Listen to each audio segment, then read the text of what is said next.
then he's replaced by, obviously, he has appointed his successor, and it's in the standard Islamic narrative, they call him Uthman. Now, in history, we don't know who he is, but what we do know is that he did send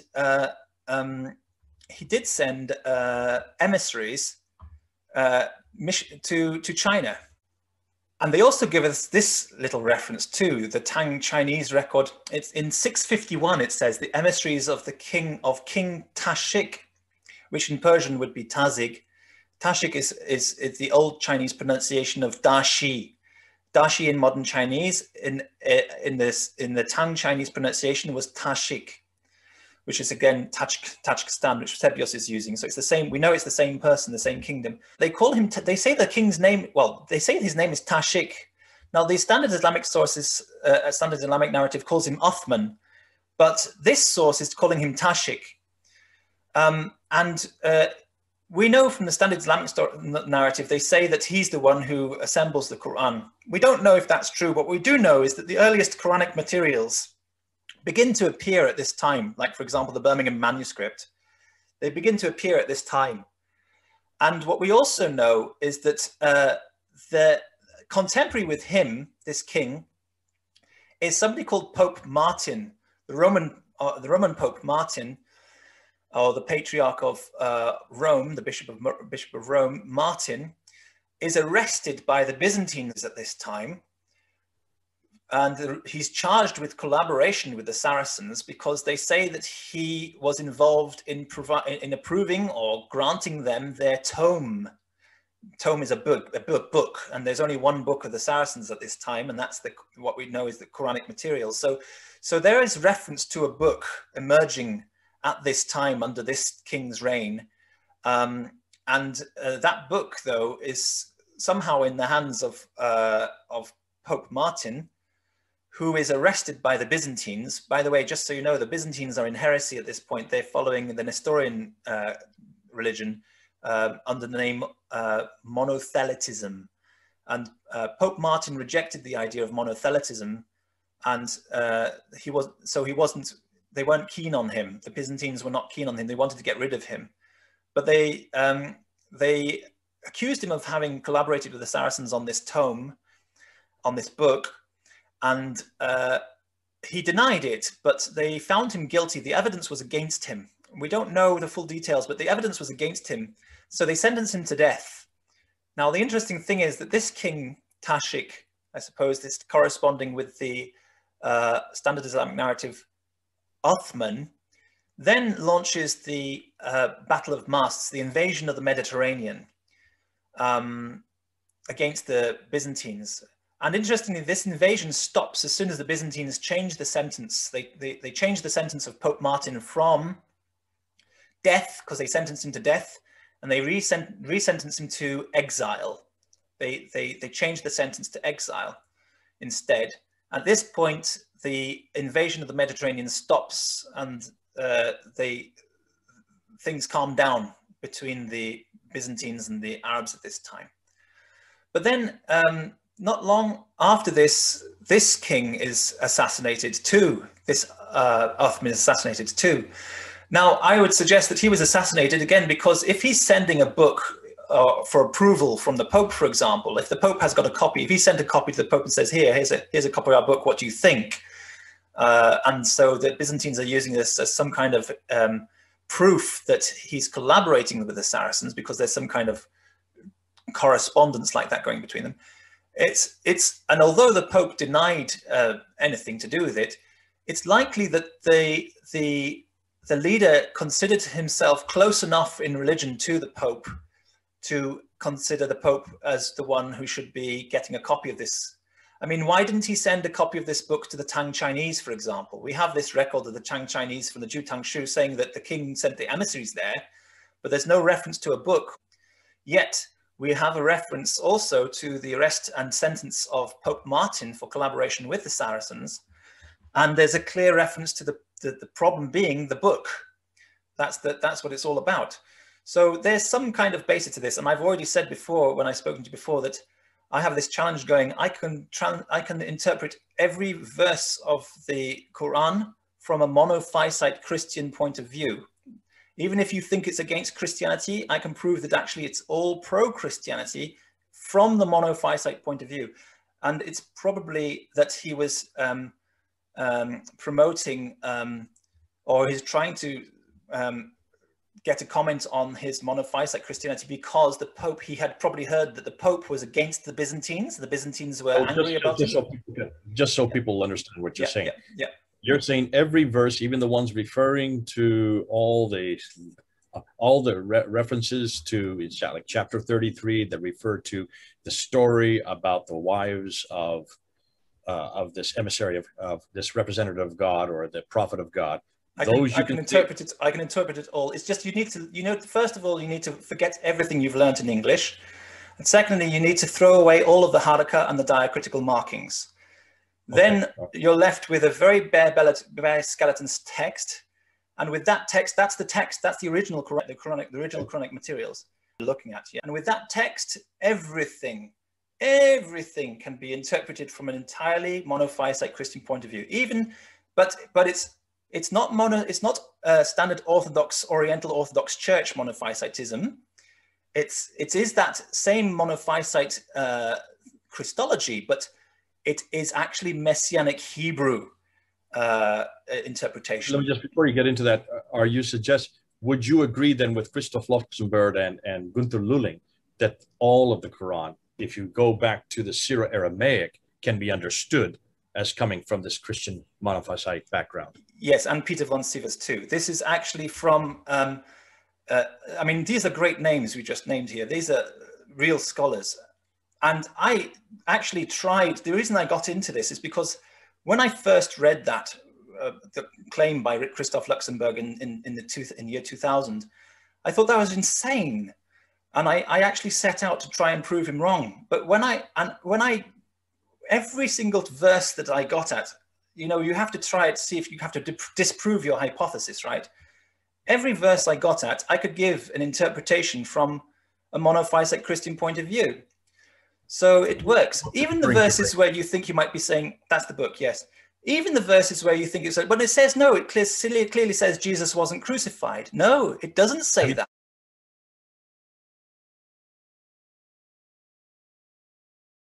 In this book. I can't see it. A challenge to Islam for Reformation. Who's it by? Gunther Lulling. Ah, right. Dr. Gunther Lulling is the one that actually went back to the Syriac and has showed that almost all of the verses in the Quran, all the poetry in the Quran can be traced back to, in this case, monophysite Christian hymns that were written in the 5th and 6th century. Yes. And he did it strophe by strophe by strophe. Now, I know Gunther Lulling personally. I've been in his home. I was the one that actually got this book and had it translated from German into English and then had it published so that people can read it. You can get it on Amazon.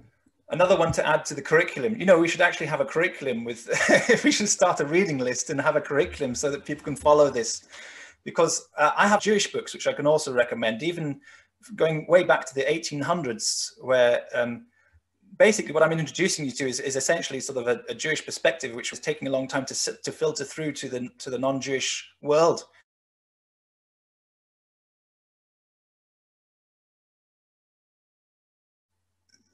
So he gets assassinated too, and it's probably again because the Sadducees are not happy with this this Christian book and these two Christian leaders. The last leader converted to Christianity almost on his deathbed, practically in the last few years.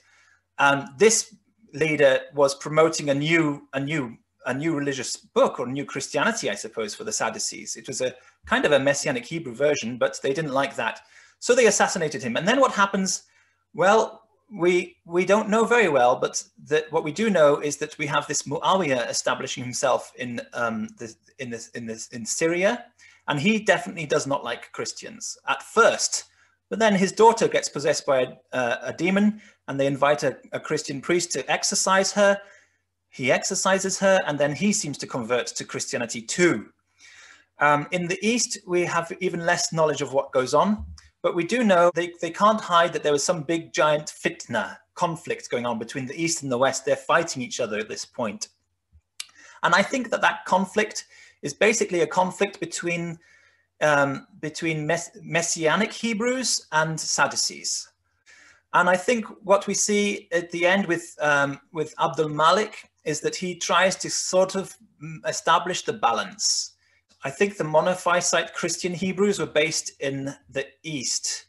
I think that when Muawiyah finally converted, there was a period of peace until Muawiyah converts because of his daughter, because she is healed by a Christian. Yes, that's the story. Yes, because in the end, I believe they say that he starts praying in the Church of the Domitian, which is, of course, where Mary is supposed to be buried. So that is that's a big sign that he's converted, I think. So so there seem to be like periods of conflict when they are not messianic, and then they seem to be at peace when they're messianic, and then they be at conflict again when they're not messianic, and then they're at peace again. So it's like the messianics are getting suppressed, and then gradually somebody converts, and then there's peace until the next revolution. And it goes back and forth like that until I think Abdul Malik sort of comes out on top.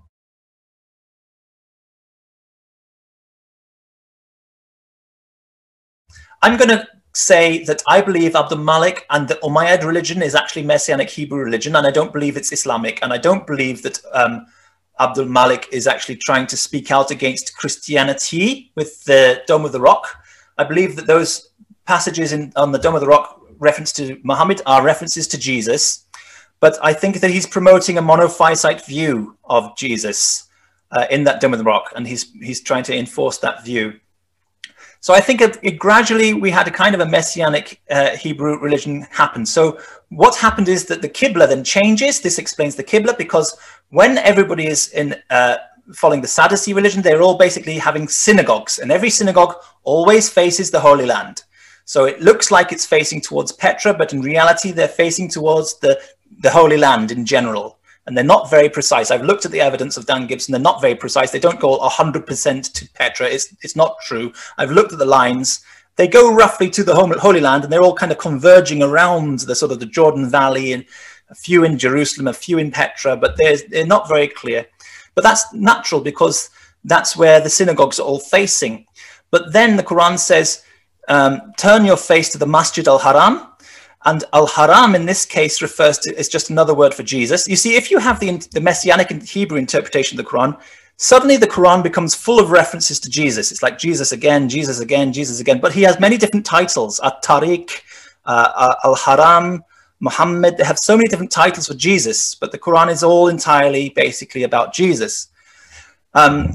And so Al-Masjid al-Haram is basically, for example, it says, we have seen you turning your face towards the heavens, and now we will appoint for you a Qibla that your heart will be satisfied with. So wherever you are, turn your face towards Al-Masjid al-Haram.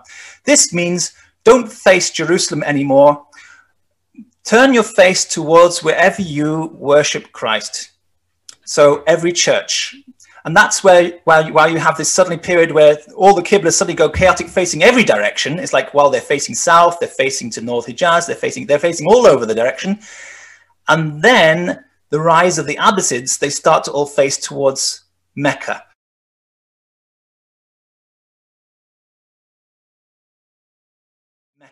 So at first, all of them are facing towards Jerusalem, because they're all Jews, they're all Sadducees, and they're all facing Jerusalem. Then they get converted to Christianity, and they don't care what direction they face. They face any direction they like, because God is wherever you turn your face. So the masjids are facing all over the place. And then it's standardized as the rise of the Abbasids, because the Abbasids don't just suddenly come into power from nowhere. There is a party of the Abbasids getting more and more powerful. And they probably herald from the Hijaz, because the Abbasids want to focus everything on the Hijaz. They're probably from the Quraysh, and so they reconstruct the story to big up their own family and how important they are. So they make everything face towards the Hijaz, and that's, you know, Islam comes out of that. But they have to work with what they've got. They can't abolish what they've got. It's already spread too far. So it's basically a kind of a mixture of Zoroastrianism and Christianity and Judaism, and mix it all together, and there you've got Abbasid Islam. But that's not how it began. It began as a Sadducee religion. The Sadducees started converting to Messianic Hebrew belief. And then the Abbasids started to rise in power until they took control. So that's the view I have. And I know that people are going to be like shocked and saying, what? But I can explain. Look, I've been studying this since the 1990s, same as you. And I know that you used to also believe that Jerusalem was the point back in the year 2000. I know that, yes, because we're that old. So we've been through this a long time. How old are you? I don't want to say on because. Are you as old as me? I'm 67. I'm not that old, no. But okay. I was reading you. I was reading you back in 2000. So listen, Joe, this has been excellent. We've gone a long time. We're coming up on. I think I might have to cut some parts out in that. So by the time I edit it out. Not what you're saying, but because of the maps and everything else and everything that I need to put in, it may come to about an hour, between an hour and a half and 2 hours. You are going to get some feedback on this, Joe. I won't respond in the comments because there is like a 20-minute video behind each point. So I'll just leave it like that. If you want me to respond to each point, I'm happy to come back and do 1,020-minute comment video. What we could do, let's do this, Joe. And now I'm talking to everybody that's watching this. People... Mm-hmm. Joe has brought out an awful lot of material, all in goodness sakes, in just an hour and a half. Brilliant stuff. Thanks so much, Joe. You're one of a kind to be able to do that. And you're bringing in a whole nother spectrum into the narrative. And that is, have we looked at the Jewish antecedents? We need to go back to the Jewish antecedents, which figure into an awful lot of this, especially the Sadducee, this very literalistic, very radical form of Judaism that was very strong up there in the East. And they are the ones that this Ummah comes out of. And it's this Ummah that we're all looking at lately. And this is what we've been looking at. Paul has brought this up. Mel has brought this up. Good old Odon LaFontaine has brought this up. Joe is bringing this up. And we're seeing to think that it is this Ummah that Thomas the Presbyter is talking about, that the Doctrine of Iacobi from 634, that Sabaeus is talking about, the Chronicles of Sabaeus. They all seem to be referring to this guy named Omar, who could be Ahmad, who could be Ambrose, who could be also Mahomet, because this is the name that he is given. Now, if that is the case, we need to try to piece together, and this is what we have said, always, always, always piece together from the material that we have. Joe has done that really well by going back and showing the other side of the history that we have kind of left out, and that is the Jewish segment that we need to look at, because that had a huge amount of impact on what was happening in the 7th century. Thanks so much for that, Joe. I'm sure some of you will not agree with him. I don't agree with everything he has said. I still believe in the Qibla facing towards Petra. That's for another argument for another day. That's not important. What is important is who is this man Umar? Who is he, and what did he do, and what kind of influence did he have? And did he become a Christian? He first persecuted them, even executed them, was changed by them, and then seems to have come on board with them. And then why was he there in Jerusalem building that structure? Obviously, that structure, that whole Temple Mount has had importance from, well, as we well know, from the time. But it was abandoned. It was abandoned twice, remember, before Abdul Malik finished it off. And remember, though, Petra is Nabatea. This is where these Ishmaelite Sadducees came from. So Petra would be their sanctuary. Now, fascinating.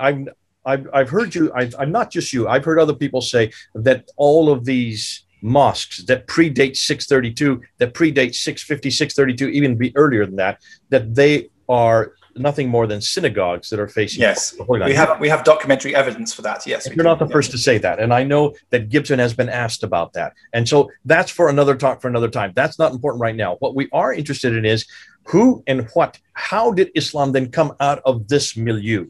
And it looks like there's a lot more that we need to unpack. I'm fascinated that you also agree with Luxemburg and also Lulling that there is a Christian element. There is a Christian element to the book that is being put together, and it looks like an awful lot of borrowing that has come there. Yeah, but it's got to be the monophysite view, because you should know this from Judaism. It's impossible in Judaism to view Jesus as a human Messiah, because the Sanhedrin has to approve him as a human Messiah. So the only option in Judaism for viewing Jesus as the Messiah is to view him as this this messianic soul, this messianic spirit, which we all know is the Messiah. We all know that the Ruach Elohim is the Messiah. We know that. So you kind of, what's the word? You kind of get around the obstacle of having to have a human Messiah confirmed by the Sanhedrin if you accept him as the spirit Messiah, which is like this monophysite view. So that's a very Jewish solution to a very Jewish problem. You know, you've got so that's why monophysite Christology works. Because it fits your paradigm better than it's easier for you to work with. That's great. Now, for those who are watching, comment. Let's see what you come up with. Joe, I'm going to ask you that you do look at the comments and that you try, as Red Judaism, to try to respond as well. And if we see that where there needs to be some comeback, we're going to do some comeback, and we'll have you come along again and do a. I'll make video responses. Yeah. We need to do a subsequent to unpack this, because we do want to make sure that we get all voices in this voiced, and we want to make sure that we give equality to all the different voices. Not everything that you've heard today you will agree with. A lot of it probably will be the first time you've ever heard it. That's why it's so exciting having people like Joe come on board, because we need to have his voice. We need to have his categories and his background to enlarge what we already know, or what we think we're already knowing with what's happening in the 7th century. Listen, it's been great having you, Joe. Thanks very much. Thank you. We'll have you back again. And it's great to know that you have been working on this as long as I have, but you're working on it from a totally different perspective than what I have been doing. And that's why it's great to know that we can work together. We may not agree with each other. We don't even come from the same faith, but we No, that's right. We do know. We just went in very different directions. It's just interesting that, I mean, your knowledge is so broad and deep on areas, on academic areas. Mine is broad and deep on the Jewish areas.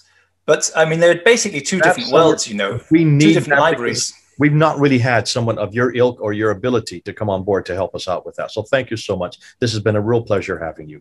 God bless you. Thank you for having me. Thank Joe, you. God bless you too. Until next time, this is Jay and Joe, 3,000 miles apart. And here we are on the same room almost. Same subject. On the same subject and coming to somewhat the same conclusions. God bless you all. Until next time. Bye-bye.